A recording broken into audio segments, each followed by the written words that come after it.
सहज शिकूया इंग्रजी किंवा इंग्रजी बोलूया. इंग्रजी विषयासाठीचे जे महत्वाचे आपण काही शब्द समूह, शब्द गट किंवा छोटे वाक्य आपण वापरतो जे दररोज आपल्याला उपयोगी असतात की नाही? बघतोय की नाही? मग तुमचा आवाज वाढला पाहिजे. आता पहा, यानंतरचा आपण हे शब्द समूह वाचणार आहोत सगळेजण मोठे. हा, टेक केअर, काळजी घ्या. से द नंबर म्हणजे से द नंबर्स म्हणजे अंक म्हणा.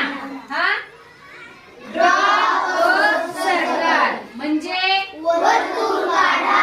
त्यानंतर write down on your notebook. Very good. Next,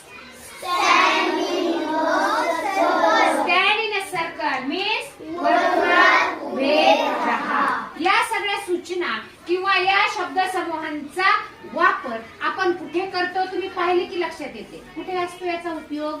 वर्गामध्ये पण होतो. एखाद्याला लागलं तर आपण तेव्हा त्याला म्हणू शकतो किंवा आजारी असेल take care. Say the numbers, वर्गामध्ये एखाद्याला अंक म्हणायला लावायचे आपल्याला लहान मुलांना तेव्हा आपण से द नंबर. आपल्या मागे म्हणायचे असेल तर से द नंबर आफ्टर मी असं म्हणू शकतो. ड्रॉ अ सर्कल, जेव्हा आपल्याला वर्तुळ काढायचं असतं, सूचना द्यायची असते त्या संदर्भात.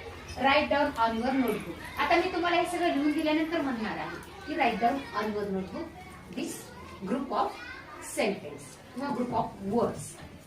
स्टँड इन अ सर्कल, जेव्हा मैदानावर जाणार आहोत, कृती करणार आहोत वर्तुळामध्ये, तेव्हा आपण काय म्हणणार आहोत? Stand in a circle. आता राईट डाऊन याचा वापर इथेच करणार आहे मी. Write down on your notebook this group of sentence.